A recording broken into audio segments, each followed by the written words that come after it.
अध्याय 35. चिकित्सा खंडनम विभूती मंडनम. शंका व कुतर्क खोडून काढणे आणि उदीची शोभा वाढविणे. श्री गणेशाला नमस्कार असो, श्री सरस्वती देवीला नमस्कार असो, श्री गुरु महाराजांना नमस्कार असो, श्री कुलदेवतेला नमस्कार असो, श्री सीता व श्री रामचंद्र यांना नमस्कार असो, श्री सद्गुरु साईनाथांना नमस्कार असो. मागच्या अध्यायाच्या शेवटी जे किंचित निदर्शित केले व जी कथेची जुळणी सांगितली तीच आता पुढे कथन करतो. श्रोत्यांनी स्वस्थ चित्ताने ऐकावे. परमार्थाचा विचार करू जाता धार्मिक संप्रदायाचा किंवा शाखेचा अभिमान फार अडथळा आणतो. या अभिमानासारखे दुसरे कोणते कठीण विघ्न नाही. आम्ही निराकार देवाचे भजन पूजन करणारे आहोत. रूपा गुणांचा देव योग्य मार्गापासून भ्रष्ट करणारा आहे. साधू संत ही माणसेच असतात ना, मग त्यांच्या पुढे नमस्कार करण्यासाठी मस्तक का बरे वाकवावे? त्यांच्या पुढे लोटांगण घालू नये, त्यांना दक्षिणा देऊ नये आणि त्यांच्या पुढे मान मुळीच वाकवू नये. ही भक्तीची थट्टा आहे. शिर्डी संबंधी कोणी काही अशा अनेक गोष्टी सांगतात, परंतु त्या सगळ्या विश्वास ठेवण्यासारख्या वाटत नाहीत. म्हणतात की तेथे गेल्यावर साईबाबा दक्षिणा मागतात. साधू जर द्रव्य गोळा करू लागले तर तो त्यांच्या साधुत्वाचा कमीपणा होय. अंधश्रद्धा बरी नव्हे. प्रत्यक्ष अनुभव घेतल्यावर कसे वागायचे याचा निर्णय आम्ही आपल्या मनात ठरवू. आम्ही दक्षिणा देणार नाही. ज्याच्या मनात द्रव्याची लालसा असते त्याचे साधुत्व आमच्या मनाला पटत नाही. आम्हाला नमस्कार करण्याला तो योग्य वाटत नाही. आम्ही शिर्डीला जाऊन त्याची भेट घेऊन येऊ. त्याच्या पायाला नमस्कार करणार नाही किंवा दक्षिणाही देणार नाही. असो,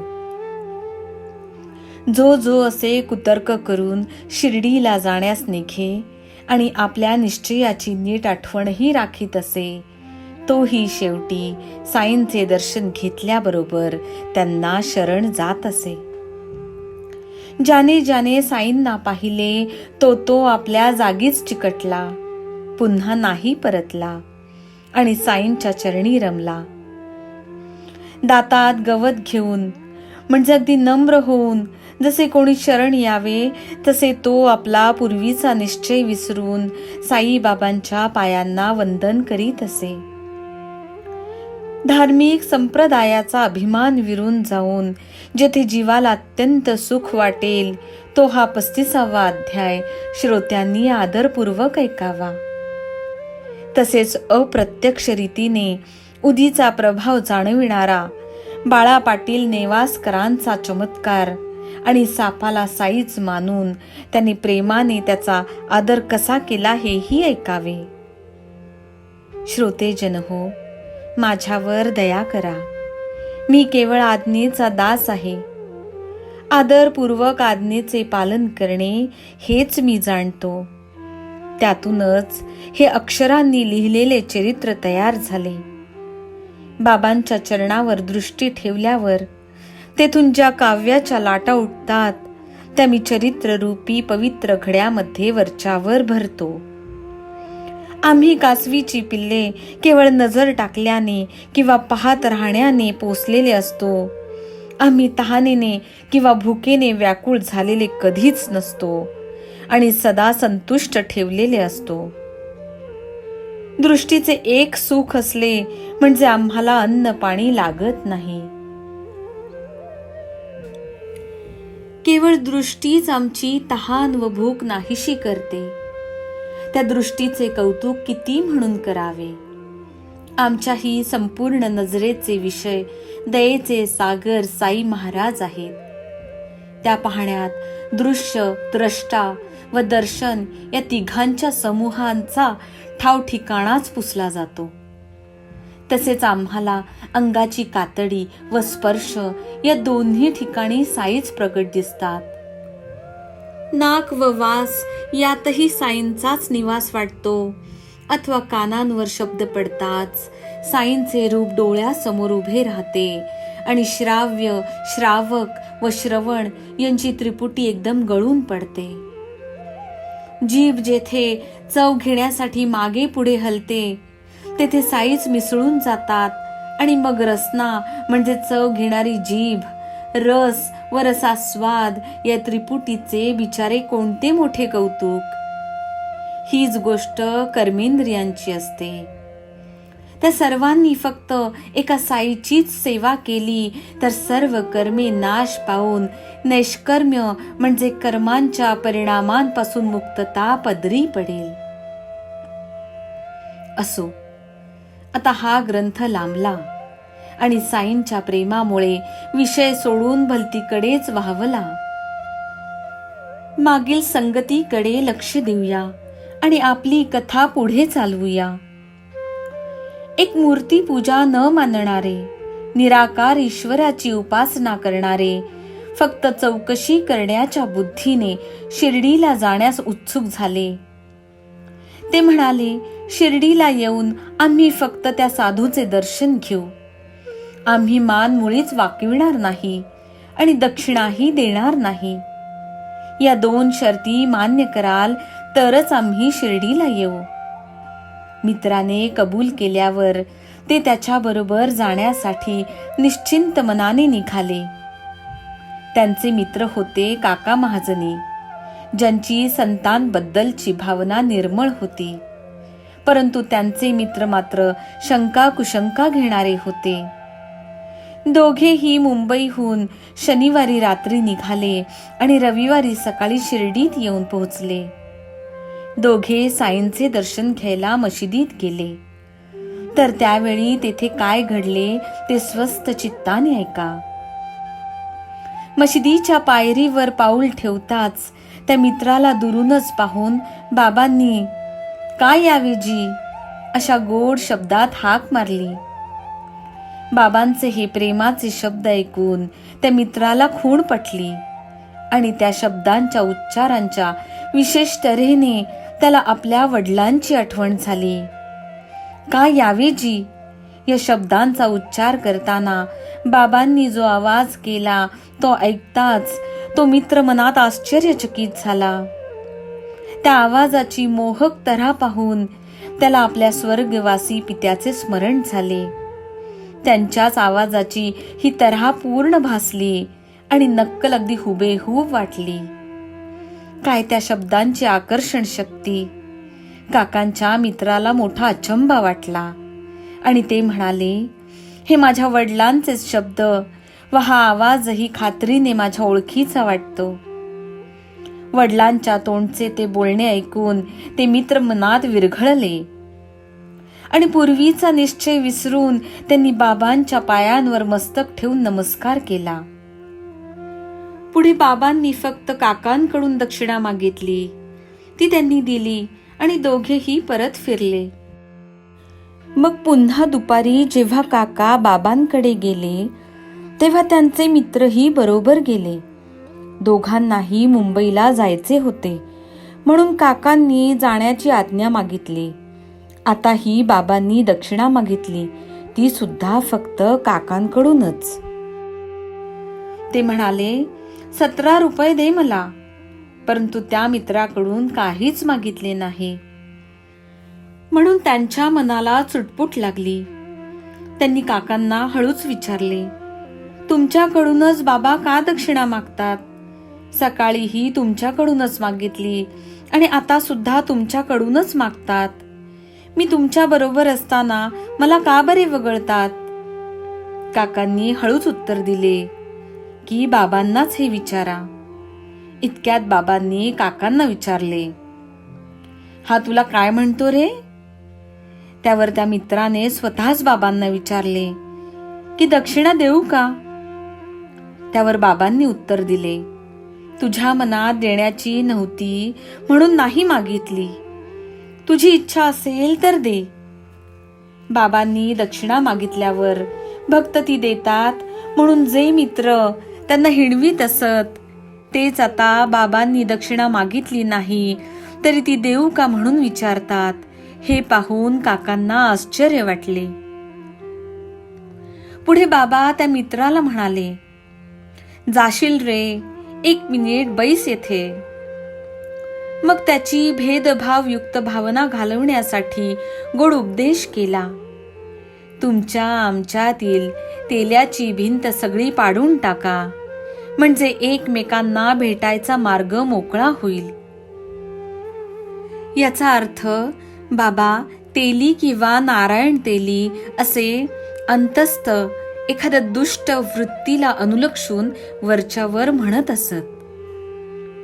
असो, पुढे बाबांनी त्यांना जाण्याकरिता आज्ञा दिली.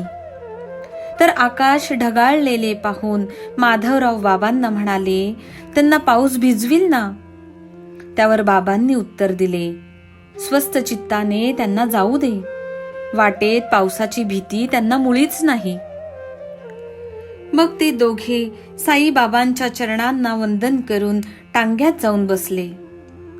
विजा चमकू लागल्या, धुके भरून आले आणि गोदावरी नदीच्या पाण्याला पूर आला. आकाश गडगडाटाने गरजू लागले आणि होडीने प्रवास करण्याची पाळी आली. बाबांचे आश्वासन असल्यामुळे काका महाजनींच्या मनात पूर्ण विश्वास होता. परंतु त्या मित्राला विचार पडला की सुखाचा प्रवास आता कसा होईल बरे? उगाच आपण येण्यास निघालो, आता वाटेत त्रास होईल. असो, पुढे ते सुखाने गेले आणि आगगाडीत जाऊन बसले. त्यानंतर पाऊस पडू लागला आणि ते मुंबईला सुखरूप पोहोचले. घरी गेल्यावर खिडक्या दारे उघडू पाहतात तर घरात अडकलेल्या 2 चिमण्या मेलेल्या आढळल्या आणि 1 उडून गेली. असे ते दृश्य पाहून त्या मित्राच्या जीवाला फार वाईट वाटले. देवा, या बिचाऱ्या अन्न पाण्या वाचून जीवाला मुकल्या. शिर्डीला निघालो तेव्हा वातायने म्हणजे हवा येण्यासाठी भिंतीत ठेवलेले झरोके उघडी ठेवली असती तर यांच्यावर काळाची उडी पडली नसती. माझ्या हाताने त्या बिचाऱ्या मेल्या. आता जी उडाली तिचीच जणू बाबांना काळजी होती, म्हणून त्यांनी राजी होऊन आम्हाला आजच निघण्याची परवानगी दिली. नाहीतर ती सुद्धा मेली असती. अन्नाशिवाय जिवंत कशी राहिली असती? आयुष्य संपले म्हणजे अशी स्थिती प्राप्त होत असते. ही एक मात्र सुरक्षित राहिली. असो, या मित्राचा आणखी एक सुरेख अनुभव ऐकण्यासारखा आहे. शिर्डीला जाण्याचे घडल्याआधी बरेच महिने एका टाचेचे दुखणे ते सोसून होते. परंतु तेथून परत आल्यावर त्या दुखण्याचा त्रास झाला नाही आणि थोड्या दिवसात ते दुखणे नाहीसे झाले. अशीच एक आणखी दुसरी कथा, ज्यात संतांचा शोध लावू जाता मनात नसतानाही त्यांच्या पायी नमस्कार करण्याकरिता मान कशी वाकवावी लागते ते ऐका. तसेच दक्षिणा देण्याचा विचार नसताना मोह पाशात अडकून आपला पक्का निश्चय मोडून ते ती कशी देतात हेही ऐका. मुंबईचे राहणारे सॉलिसिटर म्हणजे कायदे पंडित धरमसिंह जेठाभाई ठक्कर यांची पूर्व पुण्याई बळावली आणि साईंना भेटण्याचे त्यांच्या मनात आले. काका महाजनींचे शेठ ते हेच. दोघांचा दाट घरोबा म्हणजे परिचय होता. शेठजींना वाटले थेट शिर्डीला जाऊन साईंची प्रत्यक्ष भेट घ्यावी. काका महाजनी ठक्करजींच्या पेढीवर मुख्य कारभारी होते. एका मागून एक लागोपाठ सुट्ट्या साधून ते शिर्डीला जाण्यास तयार होत असत आणि ते काय वेळेवर परत येत असत. 8-8 दिवस शिर्डीत काढीत असत आणि म्हणत की परत येण्यासाठी साईंची परवानगी नव्हती. ही काय कामाची तऱ्हा झाली? असले कसले हे संत? असली आमच्या विरुद्धची उठावणी आम्हाला पसंत नाही. म्हणून साईंविषयीचा सोक्ष मोक्ष लावण्यासाठी शिमग्याच्या सुट्टीत शेठ धरमसी निघाले. शेठजींच्या अंगात भयंकर देहाभिमान होता आणि आपल्या ऐश्वर्याचा मोठेपणा होता. संत झाले तरी ते माणसासारखेच ना, मग त्यांच्या पुढे मान कशासाठी नमवायची? साईबाबांच्या अधिकाराचे स्थान पाहून शास्त्री व पंडित दमून हार मानीत. तेथे बिचारे धरमसी ते किती टिकाव धरू शकतील आणि आपला निश्चय तरी किती कायम ठेवू शकतील? परंतु अंधश्रद्धा बरी नव्हे. आपण स्वतःच आपली खात्री करून घेऊया असा निश्चय करून त्यांनी शिर्डीला जाण्याची तयारी केली. वर वर्णन केलेल्या मित्राप्रमाणेच धरमसी सुद्धा काका महाजनींना सोबत घेऊन निघाले आणि त्यांना म्हणाले, तुम्ही शिर्डीला जाता आणि तेथेच राहता. या खेपेला ही गोष्ट चालणार नाही. माझ्या बरोबरच परत आले पाहिजे, हे पक्के लक्षात ठेवा. तेव्हा काका त्यांना म्हणाले, हे तर आमच्या हाती नाही. म्हणून धरमसिंनी आणखी एक सोबती प्रवासात घेतला. न जाणो काका नाहीच परतले तर? प्रवासात सोबत्याशिवाय धरमसिंना चालत नसे. म्हणून त्यांनी आणखी तिसऱ्यास बरोबर घेतले आणि ते तिघे निघाले. जगात परोपकारी भक्तांचे अनेक प्रकार असतात. त्यांचा संशय घालवण्यासाठी बाबा त्यांना धर धरून शिर्डीत आणीत. मग ते जेव्हा परत जात असत तेव्हा आपले अनुभव ते इतरांना सांगत असत किंवा लोकांना चांगल्या मार्गाला लावण्यासाठी कोणाच्या तरी हातून लिहवून घेत असत. थोडक्यात सांगायचे म्हणजे हे जे कोणी शिर्डीला जात असत ते दर्शन घेऊन तृप्त होत असत. सुरुवातीला त्यांच्या भावना कशाही असोत, पण शेवटी त्यांना मोठा आनंद प्राप्त होत असे. म्हणून चिकित्सेची आवड असली तरी आपणहून ते शिर्डीला जात असत. परंतु खरी गोष्ट वेगळीच असे. ते बाबांचेच कार्य साधित असत. बाबाच त्यांना स्फूर्ती देत, तेव्हाच त्यांचा घराबाहेर पाय पडत असे. त्यांची नैसर्गिक वृत्ती जागवून बाबा त्यांना परमार्थाच्या मार्गाला लावीत असत. बाबांच्या योजना कोणाला ठाऊक असणार? त्या जाणण्याचा प्रयत्न केला तर दुर्दशाच पदरी पडेल. म्हणून अभिमान सोडून त्यांच्या पायी लोटांगण घाला, म्हणजे सुखाचा सोहळा भोगण्यास मिळेल. देव, ब्राह्मण किंवा गुरु यांच्या दारी रिकाम्या हाताने जाऊ नये, म्हणून काकांनी वाटेत 2 शेर म्हणजे अंदाजे 1 किलो द्राक्षे विकत घेतली. पोटात बी नाही अशा जातीची द्राक्षे असतात, परंतु त्यावेळी बी असलेली द्राक्षे मिळाली म्हणून काकांनी ती विकत घेतली. असो, गप्पा गोष्टी करता करता हे त्रिकूट शिर्डीत येऊन पोहोचले आणि बाबांच्या दर्शनासाठी मशिदीत गेले. तेथे साई बाबांचे भक्त बाबासाहेब तरखड बसलेले होते. त्यांना कुतूहलाने शोध लावण्यासाठी धरमसी काय विचारतात ते ऐका. येथे काय आहे? काय येता? यावर तरखड म्हणाले, दर्शनाकरिता येतो. धरमसे आणखी म्हणाले, येथे तर चमत्कार घडतात असे ऐकले आहे. त्यावर तरखडांनी उत्तर दिले, माझी तरी अशी भावना नाही. ज्याच्या मनात जशी तीव्र इच्छा असेल त्याप्रमाणे त्याची ती इच्छा पुरी होते. काकांनी बाबांच्या पायांवर मस्तक ठेवले आणि द्राक्षे हातात अर्पण केली. मंडळी जमलेली होती आणि बाबांनी ती वाटायला सुरुवात केली. इतरांप्रमाणे बाबांनी धरमसिंनाही काही द्राक्षे दिली, परंतु ती सबीज द्राक्षे त्यांना आवडत नव्हती. त्यांना बी नसलेली आवडत होती. या असल्या द्राक्षांची त्यांना चीड होती. सुरुवातीलाच अडचण उभी राहिली. ती खावी कशी म्हणून त्यांना अवघड वाटले, परंतु त्याचा अव्हेर करणेही त्यांच्या मनाला जड वाटले. शिवाय डॉक्टरांनी द्राक्षे धुतल्याशिवाय खाऊ नये असे सांगितले होते आणि ती फक्त आपणच धुवून खाणे योग्य वाटेना. असे नाना प्रकारचे विचार त्यांच्या मनात उठले. पुढे मग ती त्यांनी तोंडात टाकली आणि बिया चघळून त्या खिशात ठेवल्या. साधूचे ते पवित्र स्थळ उष्ट्या वस्तूने अपवित्र त्यांना करवेना.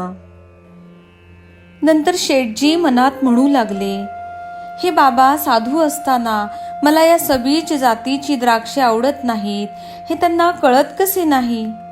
बळेच मला का बरे ती देतात? त्यांच्या मनात असे विचार उठले नाहीत. तोच साईबाबांनी तीच द्राक्षे त्यांना आणखी दिली. ती बी असलेली जाणून धरमसिंगनी तशीच हातात ठेवली, तोंडात घातली नाहीत. सबीज द्राक्षे आवडत नव्हती हे खरे, परंतु बाबांनी ती स्वहस्ताने दिलेली होती. धरमसिंग मनात अवघडले आणि काय करावे त्यांना समजेना. तोंडात घालायचे मन होईना म्हणून मुठीत जपून ठेवली. इतक्यात बाबा म्हणाले, टाक रे खाऊन, आणि शेठजींनी आज्ञा पाळली. बाबांनी खाऊन टाक म्हटले आणि धरमसिंगनी ती द्राक्षे तोंडात टाकली तर ती सर्व निर्बीज लागली आणि धरमसिंगना मोठा चमत्कार वाटला. अशी ती द्राक्षे बी शिवायची लागल्याने धरमसिंह आश्चर्य करू लागले. केवढे विलक्षण हे सामर्थ्य! या संतांना काय अशक्य आहे? माझ्या मनाची इच्छा जाणून साईबाबांनी जी जी द्राक्षे मला दिली ती सबीज व न धुतलेली असून निर्बीज व हितकारक निघाली. धरमसिंगचे मन थक्क झाले. शंका कुशंका काढण्याचा विसर पडला. सर्व अभिमान गळून पडला आणि संतांबद्दल प्रेम उत्पन्न झाले. पूर्वी केलेले सर्व बेत नाहीसे झाले. हृदयात साईबाबांबद्दल प्रेम उपजले आणि शिर्डीला येण्याची जी उत्सुकता होती ती दृढ निश्चय केल्याप्रमाणे पक्की झाली. बाबासाहेब तरखड तेथेच साईबाबांपाशी बसलेले होते. त्यातील काही द्राक्षे साईबाबांनी त्यांनाही वाटली. तेव्हा धरमसिंगनी त्यांना विचारले, तुमची द्राक्षे कशी होती? तरखडांनी जेव्हा ती सबीज होती असे सांगितले तेव्हा धरमसिंगना मनात अतिशय आश्चर्य वाटले आणि साई बाबा साधू आहेत अशी श्रद्धा बसली. ती पक्की होण्यासाठी धरमसिंगना आणखी कल्पना सुचली की जर साई बाबा साधू असतील तर पुढची द्राक्षे काका महाजनींना दिली जातील. साईबाबा द्राक्षे पुष्कळ लोकांना वाटत होते, परंतु शेठजींच्या मनात वरील कल्पना येताच त्यांनी काकांपासून सुरुवात करताच शेठजींना नवल वाटले. अशा या साधुत्वाच्या खुणा, असा हा मनकवडेपणा साईबाबा साधू मानण्यास धरमसिंगना आता पुरे झाला. माधवराव देशपांडे तेथे जवळच होते. ते मग बाबांना समजावून सांगू लागले की हे धरमसिंग काका महाजनींचे मालक शेठ आहेत. त्यावर बाबांनी काकांना आनंद देईल असे अगदी स्पष्ट उत्तर दिले. हा कुठला काकाचा मालक? त्याचा मालक आणखी दुसराच आहे, म्हणजे मी स्वतःच आहे. आणखी एक आश्चर्याची गोष्ट, बाबांनी तेथे धुनी शेजारी उभा राहिलेल्या एका आचार्यावर कशी घातली पहा. बाबा म्हणाले, हे शेठजी, जे येथपर्यंत आले ते माझ्याकरिता कष्ट घेऊन नाही आले. या अप्पासाठी म्हणजे आचार्यासाठी प्रेम दाटले म्हणून ते शिर्डीस आले. धरमसिंगना खाण्यापिण्याची अगदी उत्तम सोय लागत असे आणि शिर्डीत येण्याआधी त्याबद्दल त्यांनी खात्री करून ऑर्डर देऊन ठेवली होती. हे जाणून साईबाबांचा त्यांना हा टोमणा होता. दुसऱ्या कोणाला हे समजले नाही, पण धरमसिंग मनात समजले. असो, असे संभाषण झाले. धरमसिंग आपला निश्चय विसरले. आपणहून बाबांच्या पाया पडले आणि मग ते वाड्यात परत गेले. पुढे दुपारची आरती झाली. घरी परत जाण्याची तयारी चालली आणि बाबांची आज्ञा घेण्याची वेळ आली म्हणून मंडळी मशिदीकडे निघाली.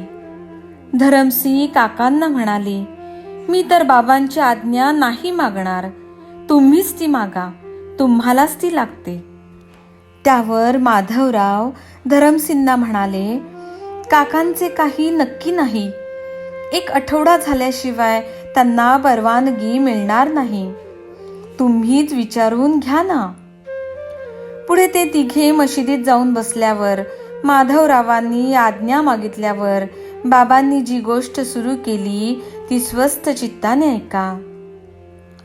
एक अस्थिर स्वभावाचा गृहस्थ होता. घरी धनधान्याची चंगळ होती. शरीराला शारीरिक किंवा मानसिक काही दुःख नव्हते. तरी नसती उपाधी म्हणजे उगाचच त्रास करून घेणे त्याला आवडत असे. कारणाशिवाय डोक्यावर भार वाहत असे आणि इकडे तिकडे हिंडत असे. मधूनच खाली ठेवत असे आणि पुन्हा वर उचलत असे. त्याच्या मनाला स्वस्थता नव्हती.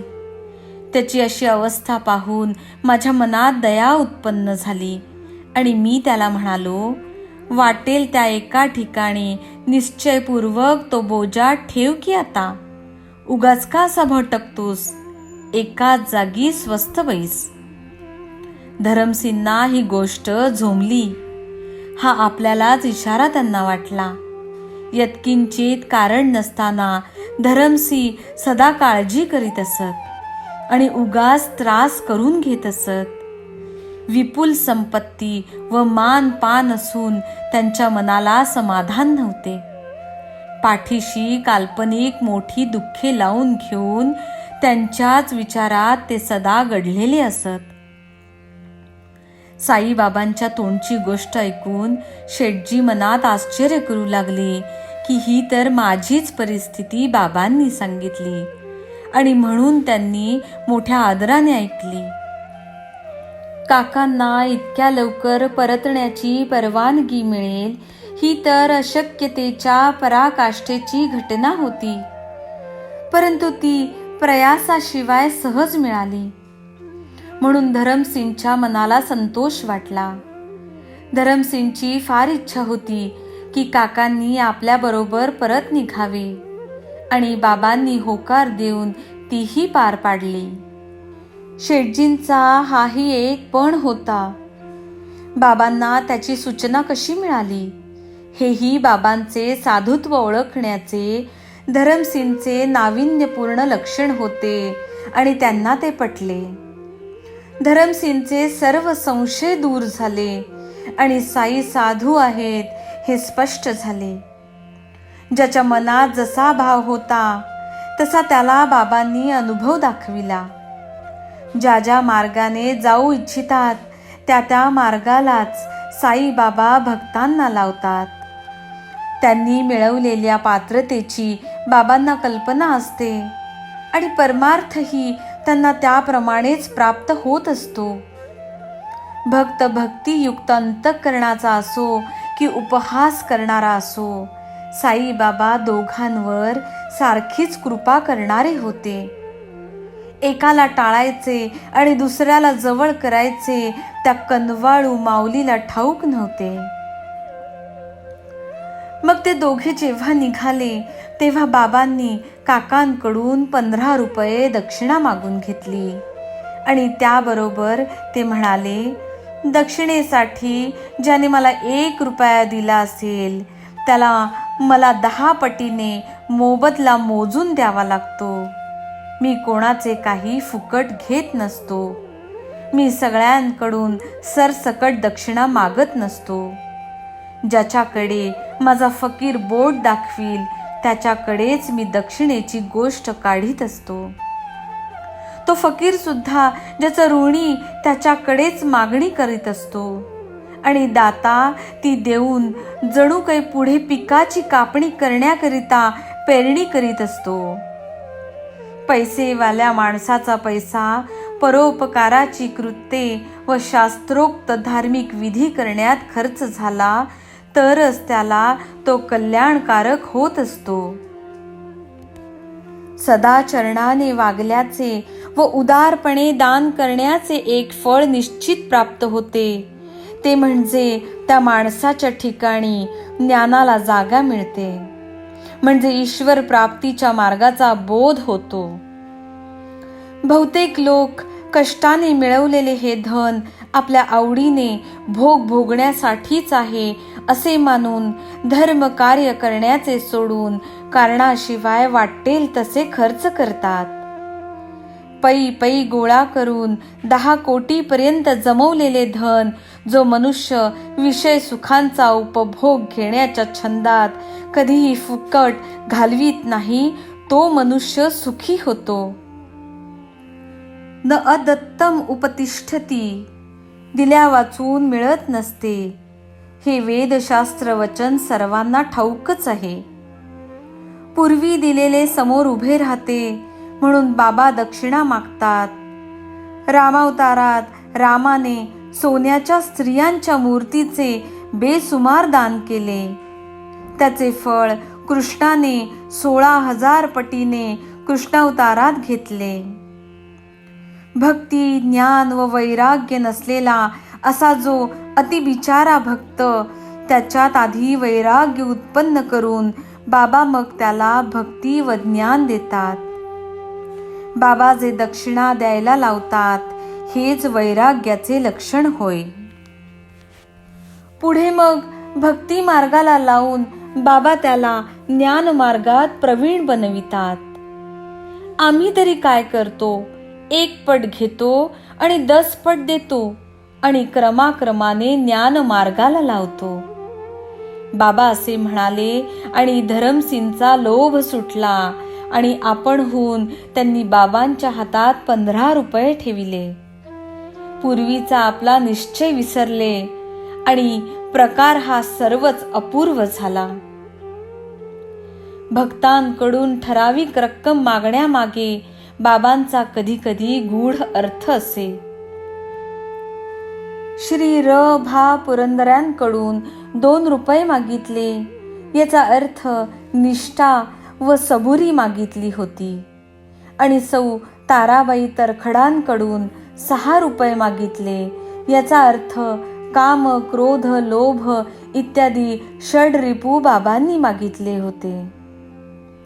मुख्य म्हणजे दक्षिणा मागून बाबांना भक्तांना दानधर्म करून पैशाचा योग्य व्यय करण्याची शिकवण द्यायची होती. उपनिषदात व पुराणात दान देण्याचे महत्त्व ठिकठिकाणी सांगितले आहे. या जन्मी असली पुण्यकर्मे केल्याची उत्तम फळे पुढच्या जन्मी मिळतात.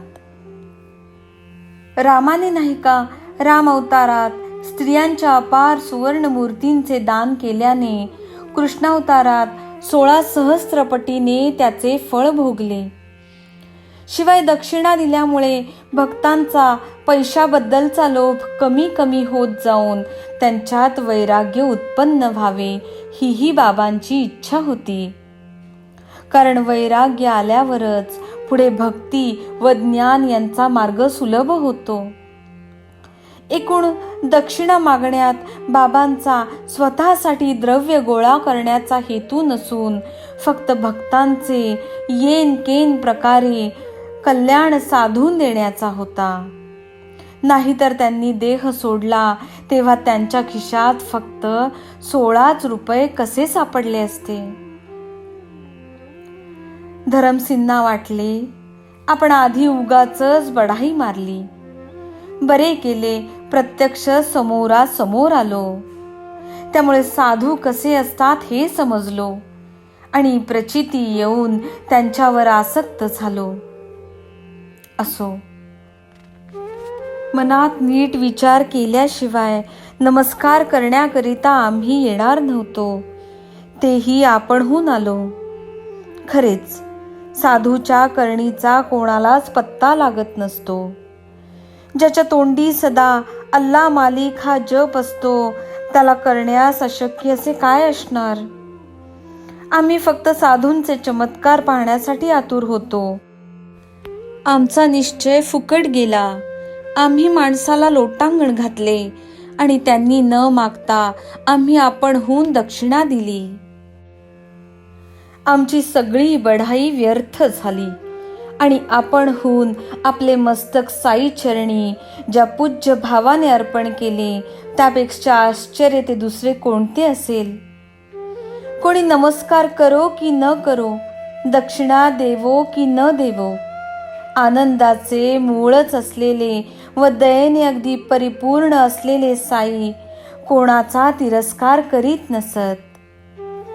पूजा केली तरी त्यांना आनंद वाटत नसे आणि हेटाळणी केली तरी त्यांना दुःख वाटत नसे. हर्षच नाही तेथे विषाद कसला. त्यांची पूर्ण निर्द्वंद्व म्हणजे सुख दुःख, राग लोभ या परस्पर विरोधी मनोविकारांपासून अलिप्त अशी स्थिती होती. असो, कोणाचा काहीही उद्देश असो, एकदा का त्याला दर्शन दिले की त्याची भक्ती आपल्या चरणी ते जडवून घेत असत.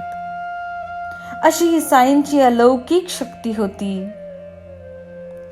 असो, पुढे उदी प्रसाद पाहून आशीर्वाद घेऊन ते निसंशयपणे मुंबईस परत आले. साईबाबांची अशी कोणाला न कळणारी ख्याती होती की परत निघायला त्यांची आज्ञा लागत असे. त्या आज्ञेचे उल्लंघन केले तर ते विघ्नाला आमंत्रण असे. आपल्या मनाने तेथून परत येणे केले तर पश्चाताप व फजिती पदरी पडून वाटेत भयंकर अडचणी येत असत, ज्यांचे निवारण करणे महामुश्किल असे. शिर्डीहून परत निघण्याबद्दलचे असे हे वर्णन सांगितले जात असे. आमची पण तीच स्थिती होती. मी न आणता कोणीही येत नसते असे बाबांचे म्हणणे असे. माझी इच्छा झाल्याशिवाय घराचा उंबरठा कोण ओलांडील? आपल्या स्वतःच्या इच्छेने माझे दर्शन कोणाला घडेल आणि शिर्डीला कोणाला येता येईल? आमची हालचाल कृपामूर्ती साई समर्थ यांच्यावर अवलंबून असते. त्यांच्या मनात जेव्हा कृपा करावीशी वाटेल तेव्हाच त्यांचे दर्शन होईल. शिर्डीचे जाणे येणे असे असते. साईंची मर्जी असल्याशिवाय कोणालाही उदी व आशीर्वादासह निघण्याची आज्ञा मिळत नसे. बाबांना साष्टांग नमस्कार करून आज्ञा मागू जाता उदीसह आशीर्वाद मिळाला की तीच निघण्याची परवानगी असे. आता उदीचा एक अपूर्व अनुभव श्रोत्यांना मी सांगतो आणि मग नेवास्कर पाटलाच्या भक्तीच्या प्रभावाची व महानुभाव म्हणजे विद्या, बुद्धी, पराक्रम इत्यादी गुणांनी श्रेष्ठ अशा साईबाबांच्या कृपेची गोष्ट सांगेन. वांद्रे शहराचा एक कायस्थ प्रभू जातीचा गृहस्थ होता. प्रयत्नांची शिकस्त करूनही त्याला रात्री शांतपणे झोप येत नसे. डोळ्याला डोळा लागून झोप लागली असता त्याचा मेलेला बाप दररोज मधूनच एकाएकी त्याच्या स्वप्नात येऊन त्याला जागे करीत असे. पूर्वी घडलेल्या चांगल्या वाईट गोष्टी, मनातले गुप्त गैर्य म्हणजे निंद्य व क्लिष्ट म्हणजे ओढून ताणून आणलेले विचार यांचा शिव्या शापपूर्वक उच्चार करून तो त्याच्यावर शब्दांचा भडीमार करीत असे. रोज रोज असला प्रसंग असे आणि रोज रोज निद्राभंग होत असे. त्याला काही उमग पडेना व असा पाठी लागलेला भोगही सुटेना. त्यामुळे तो गृहस्थ कंटाळला आणि त्याला काही उपायही सुचेना. एका साई भक्ताला काय इलाज करावा म्हणून विचारले तर त्याने सांगितले, आम्हाला दुसरा इलाज ठाऊक नाही. साई महाराज मोठे महात्मा आहेत. त्यांच्यावर श्रद्धा ठेवाल तर त्यांची उदी आपला प्रभाव दाखवील. त्या साई भक्ताने जसे जसे सांगितले तसे तसे त्याने केले आणि अनुभवही तसाच आला. तसले वाईट स्वप्न त्याला पुन्हा पडले नाही. कर्मधर्म वशे म्हणजे अकल्पित मेळ जुळून येऊन त्याचे मित्र साई समर्थांचे शिष्य होते. त्यांनी उदीचा आश्चर्यकारक महिमा वर्णन करून त्याला ती थोडीशी लावली आणि म्हणाले, झोपायला जाताना थोडी मस्तकाला लावा, पुडी बांधून उशाशी ठेवा आणि श्री साईंचे स्मरण करा. हृदयात भक्तिभाव ठेवा आणि मग पहा उदीचा प्रभाव, पीडा लगेच दूर होईल. उदीचा हा सहज गुणच आहे. असो, असे झाल्यावर त्या रात्री त्याला गाढ झोप लागली. दुष्ट स्वप्नांचा ठाव ठिकाणाच राहिला नाही. त्या गृहस्थाला अतिशय आनंद झाला. त्याच्या त्या आनंदाला काय विचारावे.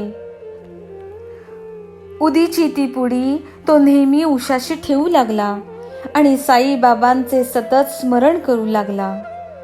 पुढे त्यांनी बाबांची छबी आणली, गुरुवार साधून उशाशी भिंतीला लावली आणि फुलांची माळ चढवून आदराने पूजिली.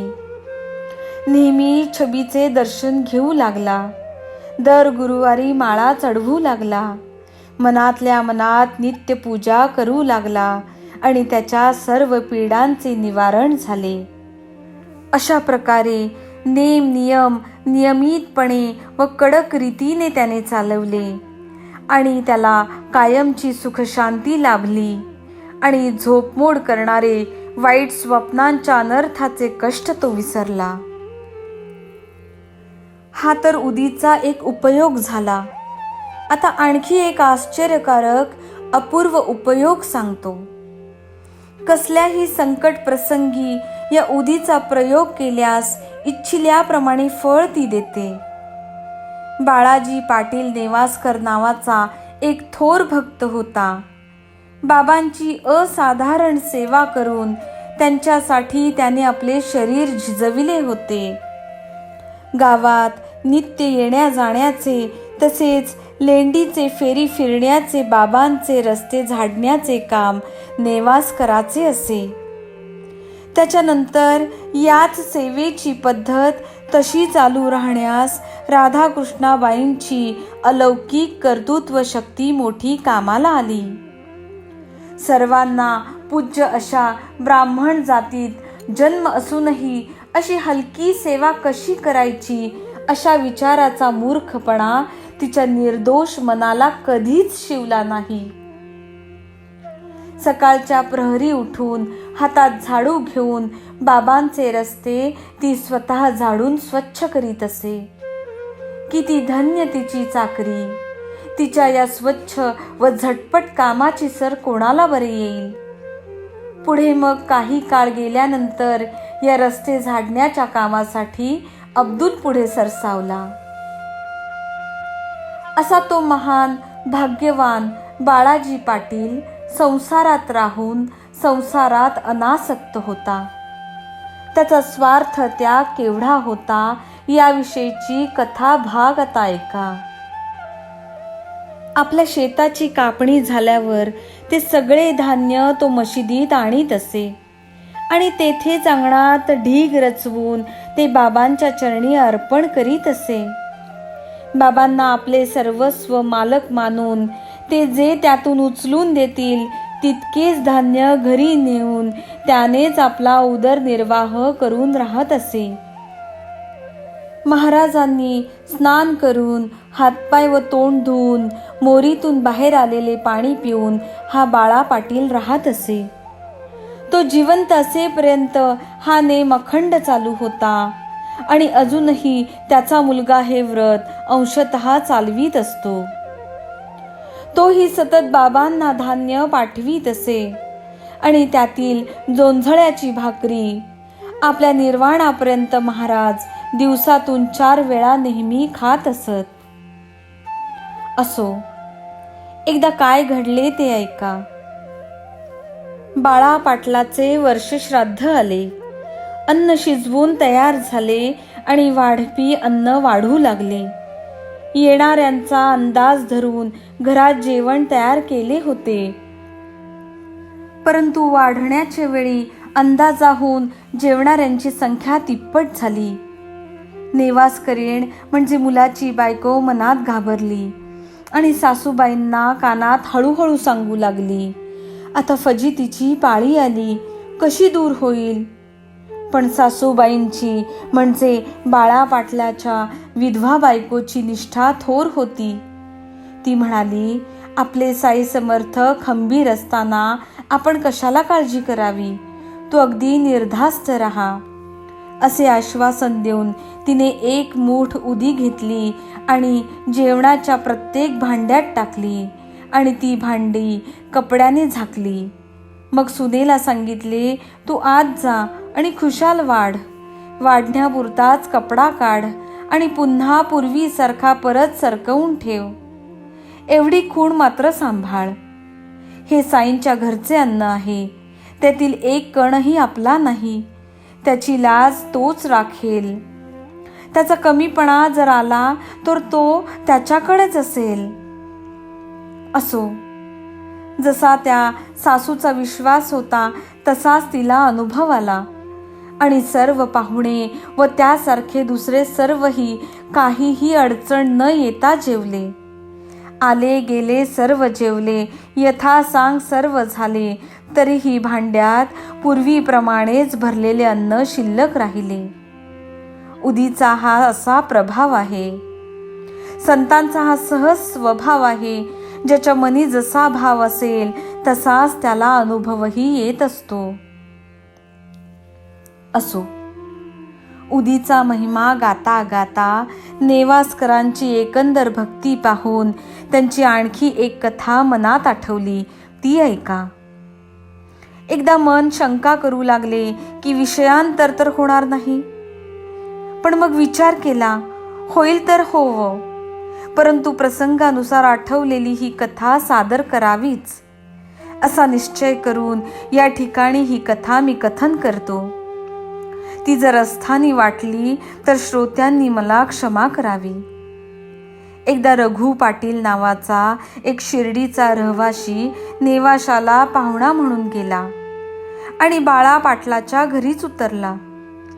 एका रात्री गुरे ढोरे दावणीला, म्हणजे ज्याची टोके 2 खुंट्यांना बांधलेली आहेत, असा गुरे बांधण्याचा लांब दोर बांधलेली असताना एक भुजंग म्हणजे नाग अचानक फू फू शब्द करीत गोठ्यात म्हणजे गुरे बांधण्याच्या जागेत शिरला. असा प्रसंग पाहून सर्वांची मती गुंग झाली. त्यांना काही सुचेनासे झाले. इकडे तो भुजंग फणावर करून यथास्थित तेथे बसला. गुरे गडबड करू लागली आणि सुटण्यासाठी धडपड करू लागली. त्यांना सोडण्याशिवाय दुसरा उपायच नव्हता, नाहीतर भुजंगावर पाय पडून एखादे संकट उभे राहायचे. नेवासकराची भावना अगदी पक्की होती की साई महाराजच प्रकट झाले आहेत. लांबून भुजंगाला पाहिले आणि नेवासकराच्या मनात अत्यंत आनंद झाला. त्याचे सर्व अंग रोमांचित झाले आणि त्याने साष्टांग प्रणिपात केला. तो म्हणाला, साईंची कृपादृष्टी झाली आणि ते भुजंग रूपाने भेटीला आले. मग त्याने त्या भुजंगासाठी दूध भरून वाटी आणली. काय त्या बाळाजी पाटलाची भावना की त्याच्या मनात यत्किंचितही भीती वाटली नाही. उलट त्या भुजंगाला उद्देशून तो म्हणू लागला ते श्रोत्यांनी सावध होऊन ऐकावे. का हो बाबा फोफो करता, काय आम्हा भिवू पाहता? ही दुधाची वाटी घ्या आणि स्वस्थ चित्ताने दूध प्या बघू. त्या भुजंगाला वाटीभर दूध किती पुरेल म्हणून बाळाजीने तपेले भरून दूध आणले आणि मनात न भीता ते पुढे ठेवले. सर्व भीती मनाच्या कल्पनांचीच असते. बाळाजीने त्याच्या पुढे दूध ठेवले आणि तो पूर्वीच्या जागी फार जवळही नाही व फार दूरही नाही असा जाऊन बसला. त्याच्या चेहऱ्यावर भुजंगाचे कौतुक होते. भुजंगाचे येणे भीतीदायक असते. सर्वांचे काय सारखे विचार असतात? सर्वजण गोंधळून गेले आणि म्हणू लागले, हे संकट कसे बरे टळेल? बाहेर जावे तरी भीती. भुजंग जर माझघरात शिरला तर त्याने तेथून बाहेर निघणे कठीण. म्हणून ते त्याच्या हालचालीवर बारीक नजर ठेवून बसले. इकडे भुजंग तृप्त झाला. सर्वांचे डोळे चुकवून कोणीकडे गेला हे कळालेच नाही आणि सर्वांना आश्चर्य वाटले. मग तो सर्व गोठा शोधला, पण त्याचा मुळीच पत्ता लागला नाही. बहुतेकांचा जीव शांत झाला, परंतु नेवासकरांच्या मनात हुरहुर राहिली. आरंभी गोठ्यात शिरताना जसा दृष्टीस पडला तसा परत जाताना दिसला असतास तर फार छान झाले असते, हीच त्यांची हुरहुर होती. बाळा पाटलाला 2 स्त्रिया होत्या. मुले बाळे लहान होती. ती सगळी कधी कधी नेवाशाहून बाबांचे दर्शन घ्यायला शिर्डीत येत असत. मग बाबा त्या दोन्ही स्त्रियांना चोळ्या लुगडी विकत घेऊन आशीर्वादासह देत असत. असा तो बाळाजी पाटील नेवासकर महाभाग्यवान भक्त होता. सच्चरिताचा हा मार्ग परंपरागत आलेला व सरळ आहे. जेथे जेथे याचा पाठ असेल तेथेच द्वारकामाईचा मठ म्हणजे राहण्याचे स्थान असते आणि तेथेच साई ही खात्रीने प्रकट झालेले असतात. तेथेच गोदावरीचा तट असतो, तेथेच निकट क्षेत्र शिर्डी असते आणि तेथेच धुनी सकट साई महाराज राहून भक्तांच्या संकटांचे निवारण करीत असतात.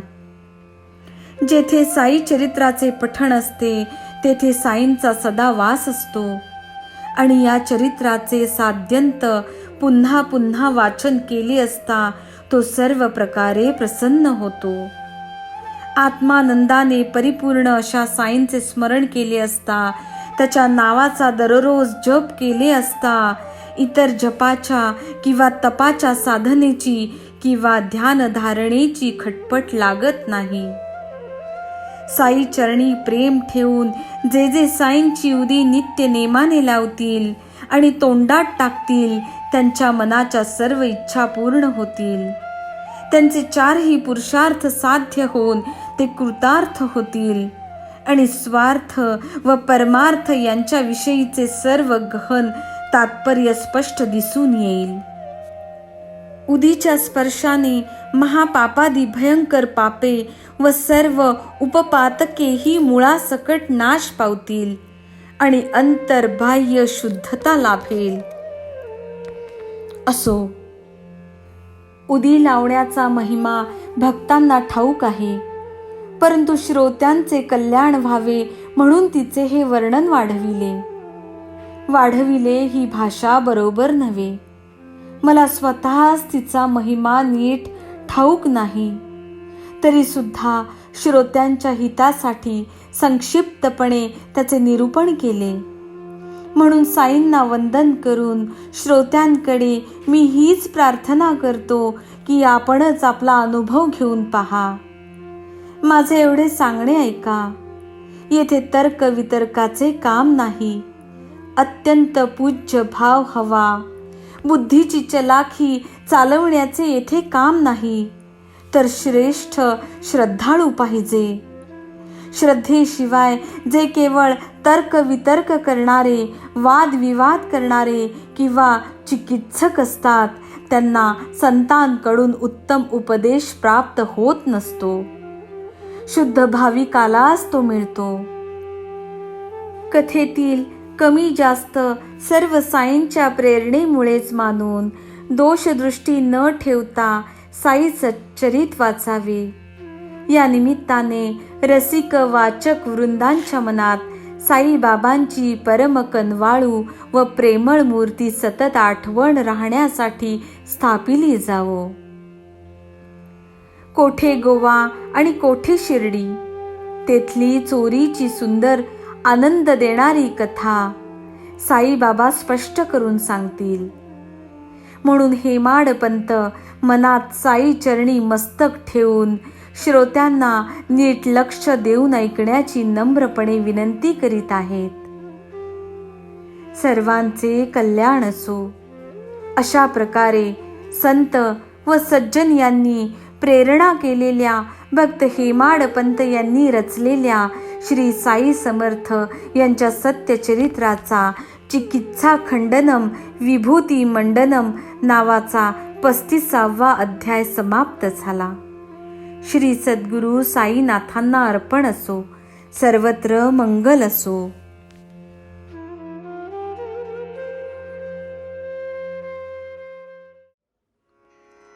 शिर्डी सजाचे लागतील पाय, टळती अपाय सर्व त्याचे.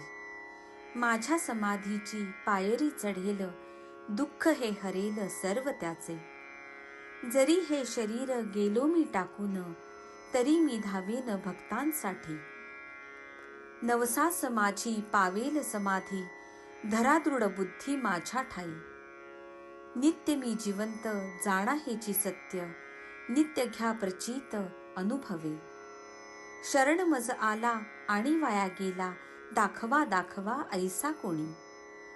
जो जो मज भजे जैसा जैसा भावे, तैसा तैसा पावे मीही त्यासी. तुमचा मी भार वाहीन सर्वथा, नव्हे हे अन्यथा वचन माझे. जाणा येथे आहे सहाय्य सर्वांचं, मागे जे जे त्यास ते ते लाभे. माझा जो जाहला काया वाचा मनी, तयाचा मी ऋणी सर्व काळ. साई म्हणे तोची तोची झाला धन्य, झाला जो अनन्य माझ्या पायी.